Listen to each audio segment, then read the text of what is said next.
welcome to episode 5 of the Pink Hair Girl podcast.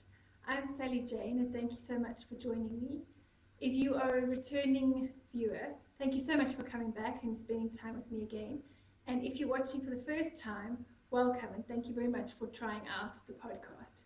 Today is Saturday the 5th of July and I'm finally getting to record the episode where we're going to draw the prize winner for the sock competition.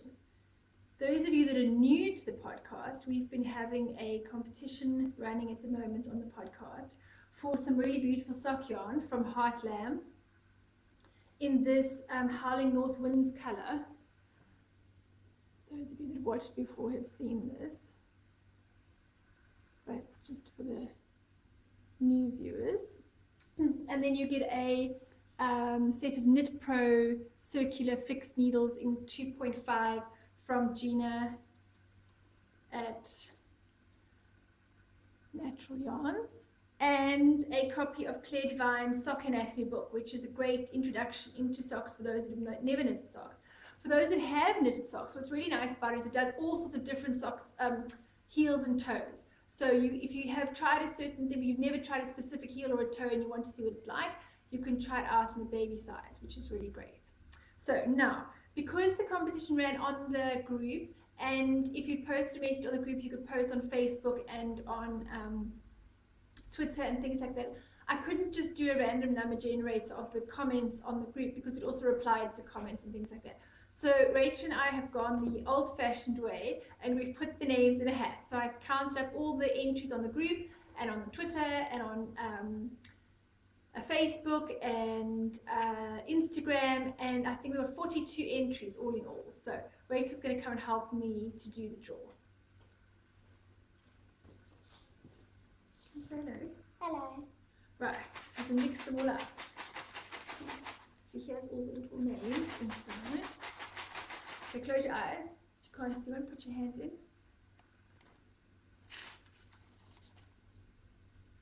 Okay, pull it out. Open it. Who have we got? I think it's I don't know if it's Lem Cole or Me Cole. I think it's Laura on Ravelry. I'm going to have to go and double check. Let me see if I can show you the spelling. I'll put it up on the podcast anyway, and I will send you a PM on Ravelry. Congratulations. And you are the proud winner of this wonderful sock prize. Well done. And thank you everybody for commenting on the blog and for all the comments, and everybody's talking about socks. That's been really exciting. While you're still here, do you want to tell us what you did today? I swam a gala. And how was your gala? Tiring. Tiring. What did you swim today? 50 fly, 100 meter IM, 100 meter freestyle, and 200 breast. 200 meter breaststroke. Was that 8 length of breaststroke? Yes. Because they swim a 25 meter pool. Are you tired now? Yes. Okay. Bye-bye, chicken. Fine. So, yeah, so that was our really nice sock prize. And everybody talking about socks and how they knit socks and which way around, toe up and toe down. And those that are new to socks that really want to try for the first time, I thought that we should really have a sock knit along. So I've opened the thread on the group. There's a chatter thread in which you can discuss what projects you're planning and ask for help if it's your very first time doing socks, or just say what pattern you're going to do, show what yarn you're going to. You can knit any socks in any yarn, any pattern, anything you like. They can be baby socks, they can be adult socks, teenager socks, whatever you like. They just have to be a pair of socks. And for every completed pair of socks, you can post the finished picture into the Ravelry group, and there's a specific finished objects thread. And you need to tag your project with Pink Hair Girl, I think it's actually PHG, Cal, a sock Cal. It's on the group, it tells you what the tag is. Just tag your projects and post them in the finished objects, no chatter thread. And then that one will do the number generates, because obviously every entry will go one underneath each other, and then at the end of it I can add up all the entries. So that is going to end on the 17th of September, which is Rachel's birthday. And there will be prizes for that. There'll definitely be sock yarn, and there may be some other prizes along the way, but I'll keep you posted. And also, the more people we have entering, obviously, the more prizes I will rustle up for everybody. So come and join the chatter, and come and tell us what socks you're going to knit. So you basically can have from the day that this episode 5 is. Actually, I think this is episode 6. I'm going to have to go and check. I think this could be episode 6 actually, and here I'm introducing us episode 5. I think this is definitely episode 6. Anyway, from the day that episode 6 goes live on the Pink Hair Girl group, the Sock Knit Along will open, and it will run until the 17th of September. So I will hopefully edit this tonight and start it uploading.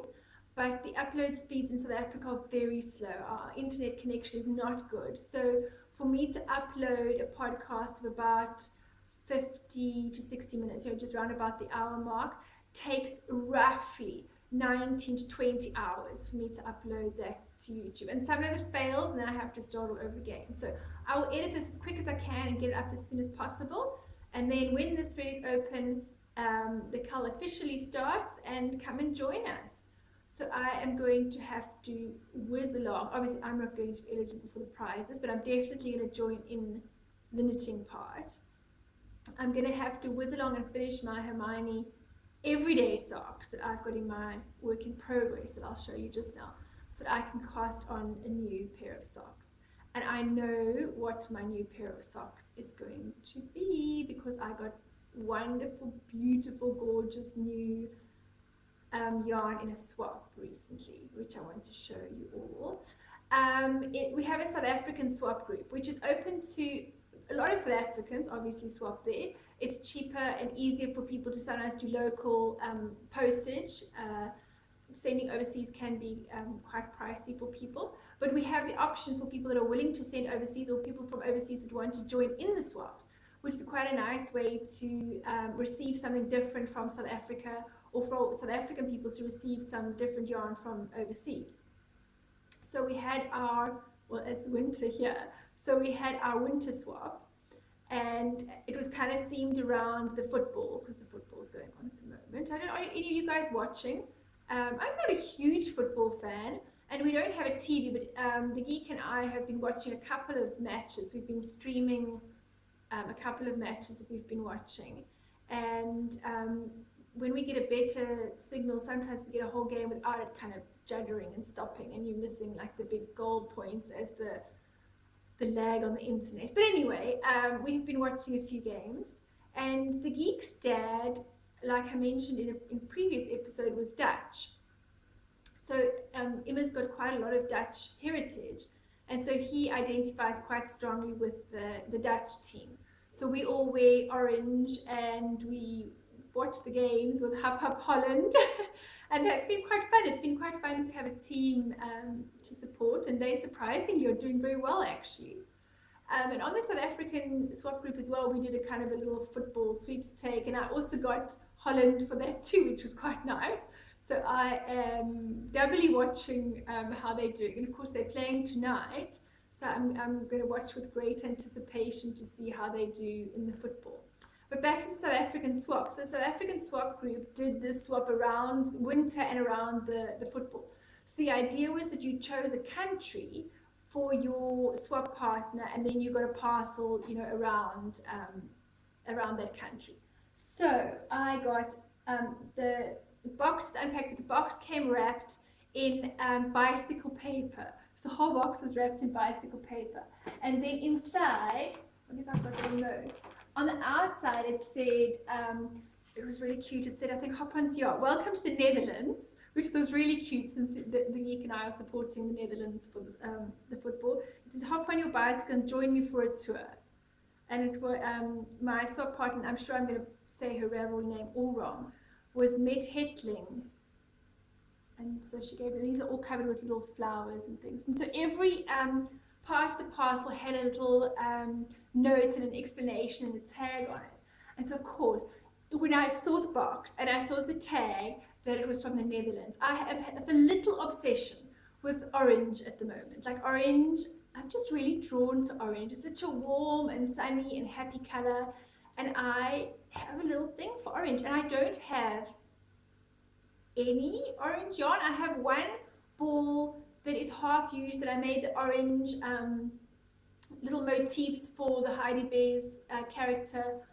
I'm making the Stegosaurus for my nephew, and he's also very fond of orange. So I have that in orange, and that's about all. And so I hadn't opened the box yet. I just got to the Netherlands paper, and I'm like, oh, I hope it's orange yarn. I hope it's orange yarn. I was like so excited that maybe it would be orange yarn, and it was orange yarn. Look here, this is so lovely. Look at this. I'm like, if you're not a fan of orange, okay, that's cool. But hey, this has like bright orange. It's flashes of yellow, and it goes into pinky colors here. Isn't that just beautiful? And it's called Splendiferous, which I thought was absolutely gorgeous. It's Heartland yarn again. It's in the Calvinia sock base, which is 80% superwash merino and 20% nylon. So these are going to be my Cal socks. Are they this? I can't wait to cast this on. But I am going to be good, and I'm going to try and finish my Hermione Everyday Socks. I'm nearly finished the first one, but I'll talk about that in a minute. So this is my orange yarn. I'm just so ridiculously excited to get this yarn. I can't actually explain it. And then she sent all these little mixed buttons, all these little orange mixed buttons, and the little thing says mixed buttons. It is so cute. And then she sent a little card that says, while the Dutch flag may be red, white and blue, the colour orange seems to be a national obsession.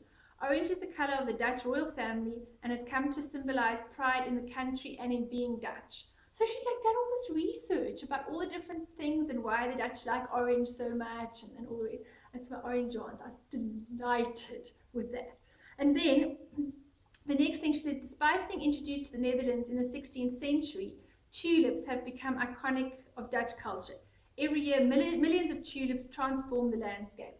And so she gave me these little cute tulip flower pins with little tulip heads, which is so cute. And then, isn't this beautiful? She does needle felting, something I can't do. Again, Rachel asked me if I could teach her. And I think unless she goes and teaches herself off YouTube, her chances of me being able to teach her needle felting are very slim. And it's a little scissor pouch.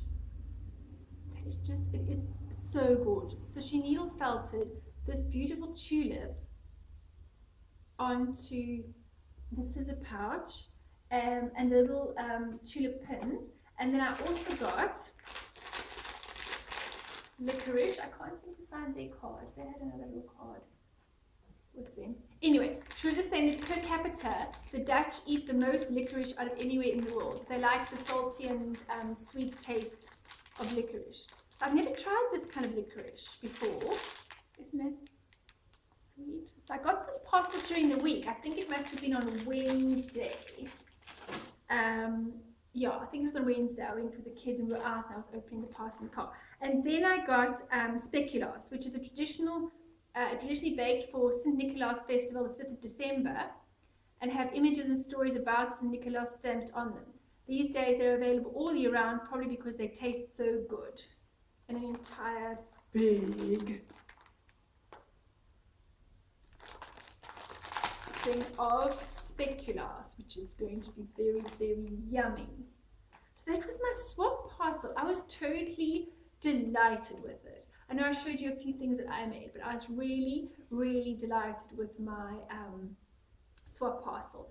And a huge thank you to my swap partner, whose name I slaughter when I say it on Word Ravelry name. I think it's Methetling.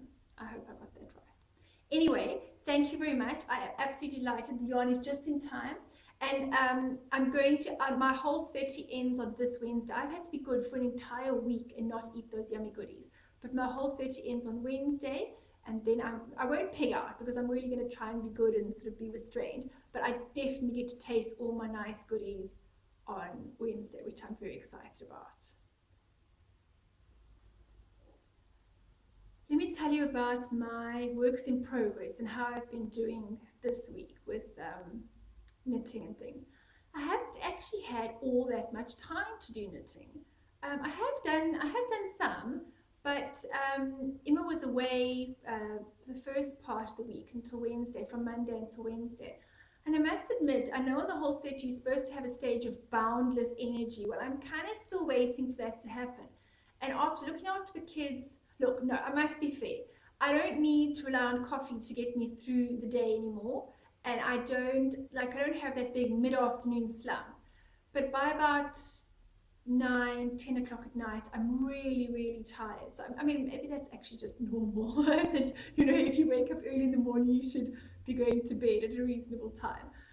But I'm used to doing quite a lot of work at night. And with Emma not being here, I just ended up going to bed really early this week. And so I didn't get that much time for crafting, really. But I did do some stuff. And then also what took up quite a lot of my time is I'm busy doing all the final edits and the read-throughs and the sorting out for the South Africa book. And so while a lot of the patterns are written in single pattern format, to put them in the book format, because they're all going to be released as a single pattern, so you could buy it as a standalone pattern, and then as an e-book, and then as an actual physical book as well. So there'll be all those options. So the standalone patterns obviously have to have all the information in it. They have to have the abbreviations and the tutorials and the copyright information, all of that in it. Whereas when the patterns go for the book version, they obviously need all of those kind of things taken out, and some are, you know, they're different things that go into different stuff, and I've got to make a whole long abbreviation sheet, you know, that includes all the abbreviations for the book and stuff like that. And it's amazing how many times you can read over a pattern and still miss stuff. It is, yeah. Sometimes when you're too close to something, or you've been changing it a lot or whatever, you kind of stop seeing the wood for the trees. So I've been having some great people help me with my editing and proofreading and ideas and things like that. So it's kind of a lot of what I've also been doing this week, is just working on patterns. So the whole of the 4K point patterns are finished, and they are ready. And the designer is working on the layout, and the what was the other one I was doing? The Table Mountain shawl and the Baobab baby jerseys. All of these are kind of in the process, and then during this next week I need to work on the rest of them and kind of get them up to scratch. So I haven't kind of done, I suppose, as much knitting as I feel like I really should have. But anyway, I have done some. So how am I doing on my Hermione's Everyday Socks? So I don't think I had turned the heel last time, had I? I think I'd come to the point where I was knitting down the heel flap, but I hadn't actually done anything else. Anyway, so I did the heel flap, and I am now down the foot. Oops, my needle's poking in there. I'm now down the foot. Isn't that kind of cute how different it knits up on the side with no pattern under the foot from the slightly broken pattern at you kind of knit 3 and then you purl 1, and then you kind of alternate making these kind of purl stitches every now and again on the pattern. So the pattern itself is actually very easy to memorize. You know, the texture that you're doing on the socks. The socks themselves, I don't want to say they're not. It's not a difficult pattern. I don't know that it would be the very best pattern to knit if you had never knit a pair of socks before. There were a couple of things where a couple of times I went, oh, I'm not quite sure what I'm supposed to be doing, or I wasn't 100. There were a few little bits like that. It was probably me. I don't know. And if you were totally happy with heel flaps and blah, blah, it would probably be quite easy, because it's an Eye of Partridge or modified Eye of Partridge heel, which is apparently supposed to be quite strong. Yeah, it's probably just me. There were a couple of things, a couple of ways things were worded. And I must admit that the most confusing part for me is the wording for the starting the toe. Every other sock pattern I've ever knitted before, excuse me, the when you're coming cuffed down, so you've knitted this, you're putting your heel, now you're knitting along the foot. It tells you how far to knit along the foot, or basically how much to leave before you start the toe. So for example, of the whole foot measurement, you need to knit the foot until you are 4.5 centimeters or 1.5 inches before the full foot measurement, you see. But this one doesn't tell you that. So you don't actually know, because toes are, I mean, toe patterns, I mean, maybe they somewhat sort of standard, but toe patterns can vary in length of how long, you know, the toe is. And so it just says knit to the desired length, which is obviously, you know, depending how big your foot is. I get that. But it doesn't say how long or how big the toe is. So I asked Claire, Knits for Klipsgaard, the one that donated the pattern for the giveaway, and I asked her, how do I know how long the toe is? Like, how far short of my full length, foot length, do I stop? And she sort of looked at the instructions and she said she thought it was probably about 4.5 centimeters, about 1.5 inches. And I think that's kind of standard. So that's what I'm going to do. And I think I'm almost there. I was knitting, as Rachel said, she had a gala this morning. So I finished my knit night while I was sitting at the gala, and I'll show you that just now. And then I knitted on these a little bit more, but eventually I stopped because I didn't actually, well, one, I didn't have a tape measure with me, and I just needed to double check where I'm at. So I think I'm almost, maybe a bit more, ready to put the toe in, and then this will be number 1 finished. And then it'll be starting on the second Hermione's Everyday Socks. And I'm doing these for the Geeky Girls Knit podcast. They're doing a summer knit along, which you can find out about on their group and on their podcast. So I've joined their summer knit along. So that's what these socks are for. Because the yarn is a Jacaranda colorway, dyed by Carle from Nurturing Fibers in her Man Sock range. And Man Sock, just because it's got extra nylon and mohair in it to make it sort of stronger and withstand more wear and tear, maybe that men give their socks. But since in this house we've been having problems with people wearing through socks, I'm kind of going with the strongest sock yarn I can find. And so I have the other one to knit for that, and it's part of the Geeky Girls. And as I said, the theme is summertime. So you kind of have to convince them whatever you're doing is somehow linked to summer. And because jacaranda trees flower in my hometown of Pretoria, signifying spring and the start of summer, and there are all these purple flowers that fall and make sort of carpets of purple. It's really beautiful. So I have done these on my jacaranda theme for their summertime knit along. So that is my work in progress to show you. Sadly, Pegasus is still in progress. Apparently crocheting 2 wings is not as easy as I thought, because my crochet skills honestly extend to making that African flower motif. That is really all I can make. I can follow it, I know the stitches, I know how to do it, and I can now do a granny square because Rachel showed me how to do a granny square for the granny square blanket. But I really struggle with going like across and then up and then, you know, following up. We ended up with the wrong number of stitches. So I made this wing and I pulled it out, and I made the wing and I pulled it out. And so sadly, I never got the Pegasus ready for Caleb when he came home last weekend. But I have 1 wing finished, and hopefully I've started the second one. I find it really tricky though to count it and to fit it. Yeah, I'm just not used to crochet. So I need to finish the second wing and the tail. So that is sadly still a work in progress. And there are numerous others that I showed you the first time that are still, maybe a couple of those really hibernating. But the next one that I need to pull out and start carrying on with is the Baobab children's jersey. Now the Baobab jersey for babies will feature in the book. The Baobab sort of pullover for children and slightly bigger sizes, I'll probably just do as a standalone pattern. The book at some point has to have a maximum number. You know, it's eventually just going to start getting too big. So I'm probably going to do it, then I can test it slower, and everything for the book really needs to start coming together now. So I need to do the Baobab children's one slightly slower. The problem was that the tree on a baby fitted sort of nicely on the middle of the child, and then you could split for the arms, and there was not very much space between where you split for the arms on a baby and the neckline.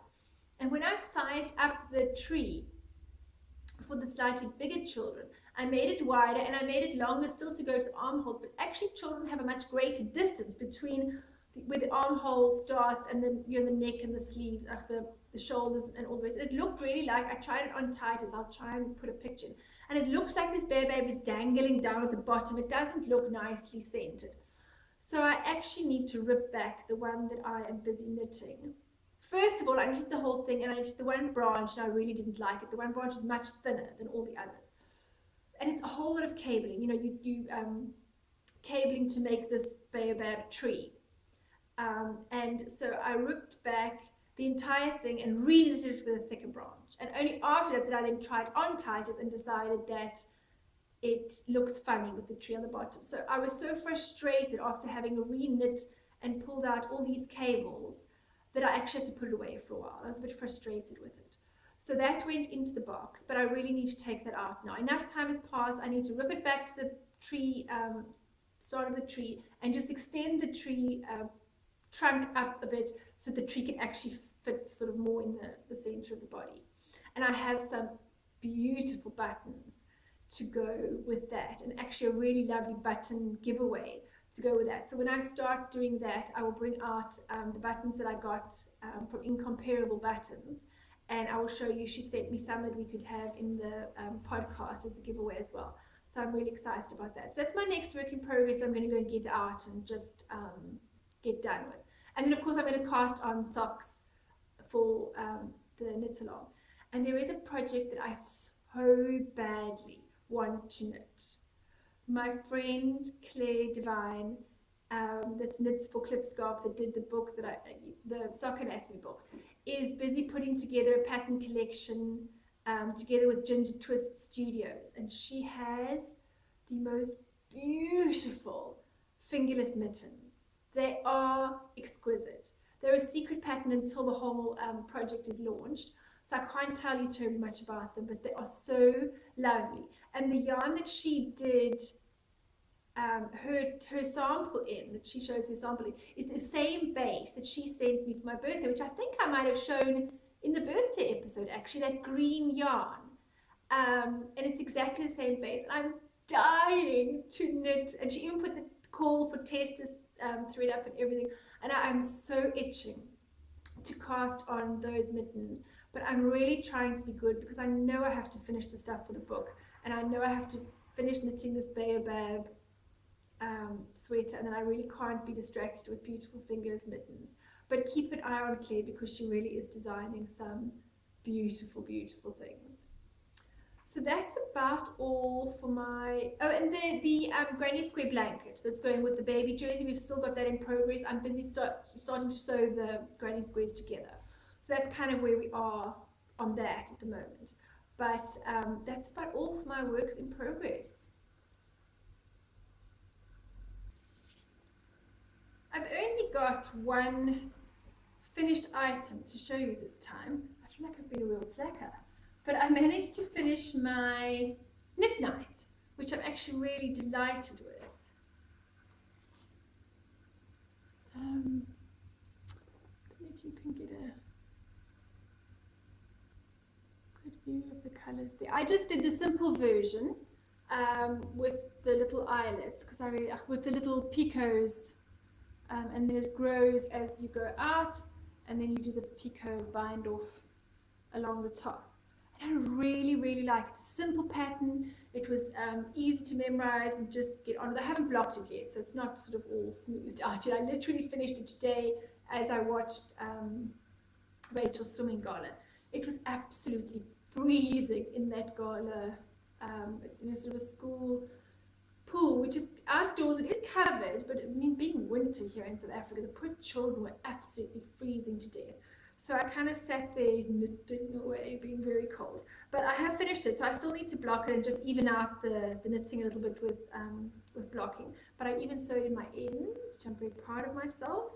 And I really like it. I told you last time that I was learning to do continental knitting while I was doing this. And I subsequently watched a few videos, and I even watched the Speed Knitting Champion, gives some sort of talking about continental knitting and how she did it and the various things that she did and how to hold the yarn always. I just don't like it. I think I'm just stubbornly stuck in my ways of thinking, but I can do it faster the other way. It's easier, I know what I'm doing, I don't have to. And I just kept switching back all the time. And in the end, I was actually just totally knitting English the whole time. I did try every now and again. And I really am only trying to learn the continental knitting because I want to try to do some more stranded knitting projects. And I've actually got an idea for a stranded knitting pattern that I would like to do in fingerless mittens. And I was thinking, if I am able to do the yarn in both hands, it'll be a whole lot easier.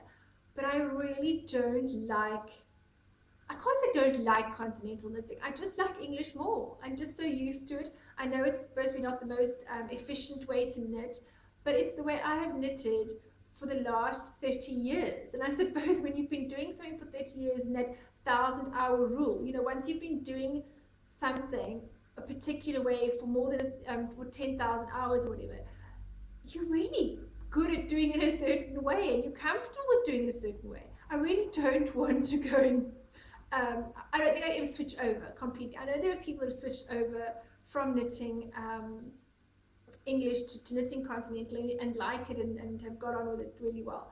I don't think I'm going to be one of those people. I've tried it. I think I get the concept enough that if I was going to be doing stranded knitting that I could manipulate the project in two hands. But I think it's also a totally different ball game. You're literally working with two hands. So I think I've practiced it enough to know what I'm doing if I needed to, but I really need to practice now doing stranded knitting, holding the yarn in two hands. And beyond that, because I don't think I'm going to change knitting styles, I didn't really see terribly much point frustrating myself with doing continental knitting anymore. So I just switched back to English and I finished it, and it's really, really pretty. I love the colors, and it's just simple and it's easy to wear, and I'm really going to enjoy that. So seeing as it's so cold here at the moment, I am actually really, really going to enjoy wearing this the knit night. So that is all that I have finished in my finished objects this week, which is not very much. But I wanted to show you some more yarn that I've got. And I know I'm trying to stash down. I'm really trying to use up what I've got. I don't have a very big stash, but I've got a lot of really nice things that I'd like to start working through. But I saw in a little yarn shop that's local to me. Now, a lot of the local South African yarn shops don't carry real wool, and if they do, it's often a blend, and it's all of it is commercially dyed usually. There are very few specialist shops that sell indie dyed yarn and anything sort of more exciting. But there is a new range from Elle, which is machine washable sock wool. I don't know if you can see that. Anyway, so it is 20% wool and 80% wool, 20% nylon, and it's in this glaze on color. Sort of bluey, grey, green. The geek would actually just really like that. And since he wears through his socks, it's 50 grams a ball. And since he wears through his socks so quickly, this is a lot less expensive than buying indie dyed yarn. And sure, it might not be as lovely as working with indie dyed yarn, but I need to do a couple of just functional pairs of vanilla quick socks for him that are going to be strong. So these are going to be strong. They've got the nylon in them. And I actually think the colors are quite nice. And so while I got that, I got some green because Caleb's favorite color is green. And so I got him this one, which is called Blue Toad, which is actually more green than blue, but it's got the blue bits in it. And I actually thought that was quite nice. So I got these two to knit socks for the boys. I wanted to talk a little bit about lost knitting. I don't know if you've ever had lost knitting projects. this week in the group, in the Pink Hair Girl Designs group, um, Cara B shared that she'd lost her Winter is Coming shawl, which was that was the first design, the first pattern I ever designed actually, based on the Game of Thrones series. And she had lost her Winter is Coming. She'd done it in a kind of a natural, undyed, creamy white color, and then blue. So she'd alternated and done stripes. It was really beautiful. And it had fallen out of her bag, and she was quite devastated that it had gotten lost. And it made me think of lost knitting projects and the kind of things that I've been devastated to lose.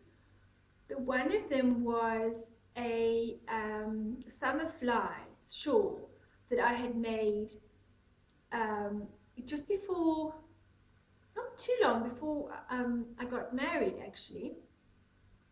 And it was beautiful. It was in, I'm going to have to go look up the exact yarn. I can't remember the exact name of it. But it had, it was kind of like a bamboo cotton, I think it had seaweed in it. It had something in it. It had something in it that made it really interesting. It had a beautiful drape to it, a really lovely drape. And it was in the soft blues and pinks and greens. And I knitted this really big, 2 skeins, gorgeous big summer flies pattern. And I loved it. It was beautiful. It was one of my absolute favorite shawls. And I lost it. I really have no idea. I remember taking it. I thought I packed it for the honeymoon actually, like in the evenings if I needed to throw around my shoulders. And I don't know if I left it on I don't have a clear memory of when I last had it. I know on the night we got married in the morning, and we'd have a kind of a tea that spreads over lunchtime, and then by the time we got to the hotel, we then went out to dinner together. And I remember wearing it that evening over my shoulders to keep the chill off. And that's really the last time, but I don't remember seeing it in the room when we packed up, and I think I might have packed it in the bag to go on honeymoon. But I don't have any recollection of where it went to after that. And I kept thinking, well, maybe I hadn't packed it for the honeymoon, it would be at home. And I looked everywhere for it. I'll try and insert some pictures. But I was really gutted. It took me a long time to actually admit that I had looked just about everywhere in the house and that it wasn't here, that it was actually gone. And the yarn was given to me when we did a look through Carle's stash. It was something really pretty and unusual, and she had given it to me. I loved it. It was just so pretty. Not something I could ever easily get access to.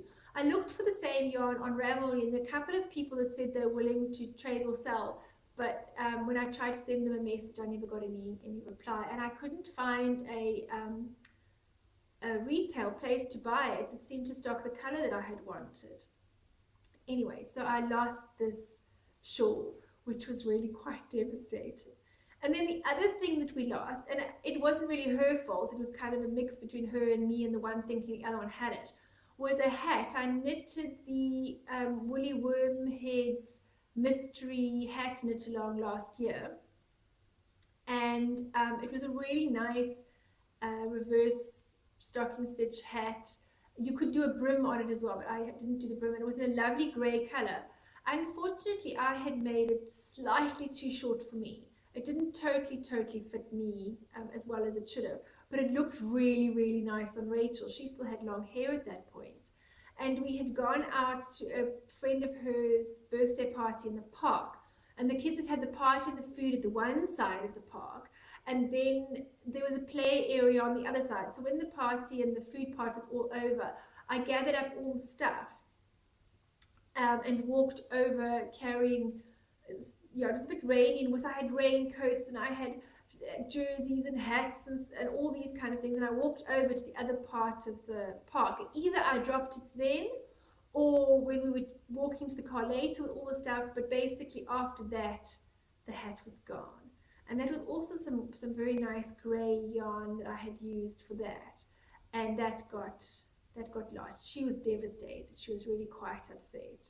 So I'm going to have to knit another one I'm not sure if I knit another one this time, if I'm going to knit it big enough for me and tell her she can't have it, or if I'm going to be kind enough to knit her one. And if I knit her one specifically, I'm not sure if she'd actually still want it to be in grey. It looked very nice on her in grey, but I think she may actually choose yellow or something else if she was to choose her own colour. I'm not sure. So I have not actually replaced either of those yet. I just felt totally gutted about them. Have you lost knitwear, or has somebody that you've given something to lost it? Or it's quite devastating, especially the number of hours that you put into something and the love that you put into it. And you've got this beautiful finished object at the end, and then it's gone. I Yeah, I was really devastated with both of those. And I know Cara went out and bought new yarn, and she's already cast on and is a knitting machine. She's almost, I want to say halfway, but she's probably by now even more than halfway through replacing her Winter is Coming shawl. So have you ever lost knitwear? Did you re-knit it? Did you replace it? And what did you lose? I'd love to know. And here, I'm going to try and insert some pictures. So if you did, try and put some pictures in the Ravelry group of what you lost, or just come and tell us the story of what you lost, or sort of lost knitwear. It's really gut-wrenching when it happens. But the story of Cara made me think of, and I hope I'm saying that right, because some people call themselves Cara. I hope it's Cara. Anyway, I'm going to go with that. And she has recently adopted the most gorgeous dog called Angel. And it's just, I really believe in rescue dogs. It's one of the things, we have our dog Mutt crossbreed thing that runs around, that was supposed to be part Labrador, which is rather small for a Labrador. I think it was supposed to be a Labrador Border Collie cross. I think he was a little bit vocal in last time's episode. Anyway, our dog Moby is a rescue dog. Anyway, so she just has a rescue dog called Angel, and she's just such a lovely dog. And she's 8 years old. She's quite a big dog. And I just thought that was so lovely. There must be so few people that rescue, not only people that buy rescue dogs, but also people that rescue older dogs. So I'm sure lots of people want younger dogs for families and stuff. So I thought it was really lovely to rescue an older dog. And she just looks so like content, so docile and so soppy. She looks like incredibly soppy. She just is so cute. And she put some photographs of her up and on her Instagram of this really beautiful dog that she got from the rescue, which I thought was really lovely. And a friend of mine whose mom is actually a breeder, and I don't buy dogs from breeders. It's just, I think there's so many dogs we rescue that I don't get dogs from breeders usually. But one of their dogs that they breed with, in fact, I think it's one of the dogs they breed with. Anyway, it's a Yorkshire Terrier. They live on a small holding, and a dachshund, a Dachshund, in the from one of the neighbours, got in with the dogs, and so the Yorkie was then pregnant with this mixed breed, which is apparently called a Dorkie of all things, which is not a terribly flattering name for a breed of dog. But anyway, there is this breed called a Dorkie, which is a mixed breed between a Yorkshire Terrier and a Dachshund. Now, Rachel has been wanting a small dog for a very, very long time. She had a very sad incident that happened with a dog a while ago, where we found a dog and we didn't know who the owners were, and eventually contacted the owners and they couldn't look after it anymore. And so she was going, and that was a little Dachshund, and it was a beautiful, lovely natured little dog, and Rachel was going to keep her, and then she hurt her back, and so she had to be put down because they can't, it was severe enough that there was nothing that they could do about it. Even with operating, there was really nothing they could do about it. So ever since then, Rachel has really wanted a little dog. And we've been a bit reluctant. You know, the dog's a big responsibility, and various other factors that we were thinking about. So anyway, this friend of mine's mother has these little Dorkies, and they're not wanted because she's a breeder. She doesn't want mixed breed dogs. And so I have tentatively suggested that maybe we should get one for Rachel. And I know that her mother just wants to cover the costs of the vaccinations and get rid of them, really. So I feel a little bit bad because they're not essentially rescue dogs, but they are unwanted dogs. And I'm not sure what she would do if she didn't find homes for them. Part of me feels a bit bad because I know that puppies are quite easily adopted, and it's easy to get puppies, to find a home for puppies. And they really are very cute. But then again, I also think that it's not a pedigree dog. It's not really supported. I'm not buying a bred dog. It is, an unwanted dog as such. Because the mother was apparently very upset when she found out the dog had been mixed breed contaminated. And so we might be getting this little dog for Rachel. The bonus of getting a puppy for a child that needs to look after a dog is that she has now been watching Cesar Millan's Dog Whisperer, and she's been reading the Dog Whisperer how to raise the perfect dog or how to raise the perfect puppy or something on the Kindle. So that's got her reading as well. And so what is the next logical step? Because it's winter here in South Africa. I hope your ears are pricking up, Joe, Shiny Bees. Dog sweaters. Rachel has been searching dog sweater projects for, we haven't totally agreed that we're going to get the dog yet. Emma and I are still talking about it and thinking through all the repercussions of having a small dog. It's a bit like having a baby, really. That he's only 6 weeks old at the moment. So yeah, it's a lot of responsibility. We're out a lot, she swims a lot, so it's trying to think through all the repercussions of having a small dog. But Rachel is Googling and searching on Ravelry's pattern section the dog sweaters, and she is really excited to start knitting a dog sweater. As I said, we do have a dog already. He's not really a lap dog. She wants a kind of a little lap dog. But I have said to her that she's going to have to make sure that she looks after Moby as well and gives him as much affection, because you can't lavish huge amounts of affection onto a new dog and ignore the existing dog. That's just going to cause a lot of problems in the sort of pack family environment or whatever. So anyway, so yeah, Rachel is very keen to start knitting a dog sweater, but I have told her that we need to finish the crochet blanket, which I've also been doing. That was kind of one of the reasons why I haven't done too much more, because I've been crocheting all these blimmin' granny squares. My granny squares look awful. They're really wonky. I don't know if it gets better with time, but my granny squares are seriously hideously wonky and all over the place. But yeah, we're doing our best, and I should hopefully this week get that sewn up and put an edge around it, and then I can send off that whole parcel. So yeah, that's our story about potentially getting a new dog. So I will keep you posted if Rachel is going to be getting her new puppy, and if there are future dog sweaters in our house. She is threatening Moby with a dog sweater. Now Moby is a collie cross. He's got quite long hair already. He's a fairly fluffy dog. He's already sporting a green bandana. And yeah, I think it's fortunate that there is only a male dorky available from my friend's mom, because I think if it was a girl, that she may kind of dress her up a little bit or bows in the hair.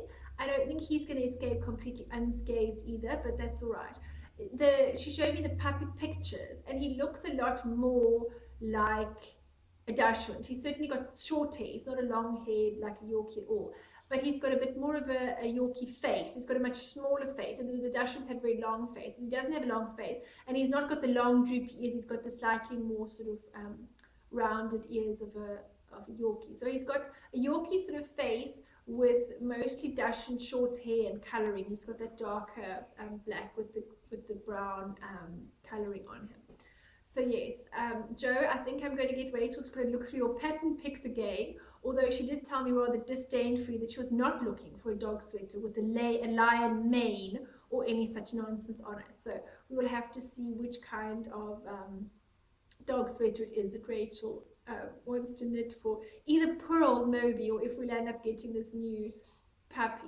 The only thing I guess is the puppies, it grows so really fast. I mean, you're going to land up with a dog sweater that's either way too big when it's little or like far too tiny when it's bigger. I don't know. Although, I mean, it's cold now and this thing is only 6 weeks old. I don't know, the great world of dog sweaters. Have you ever knitted your dog a dog sweater? Are you brave enough to share with us whether you've knitted a dog sweater before, or a cat sweater for that matter?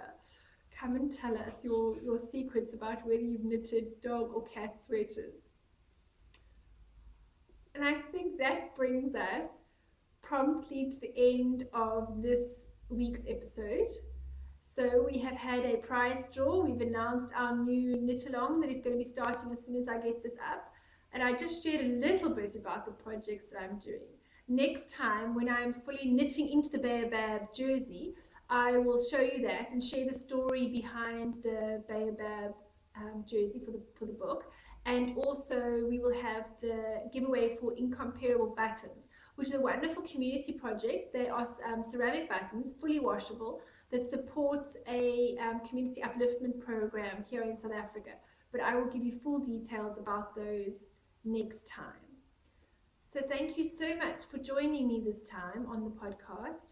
And please come and leave your comments in the Ravelry group, which is Pink Hair Girl Knits. And you can also find me, the Ravelry group is Pink Hair Girl Designs. You can find me on Instagram as Pink Hair Girl Knits, and in most other places just Pink Hair Girl. So thank you so much for listening today, and come and join the Sock Knit Along. Bye for now.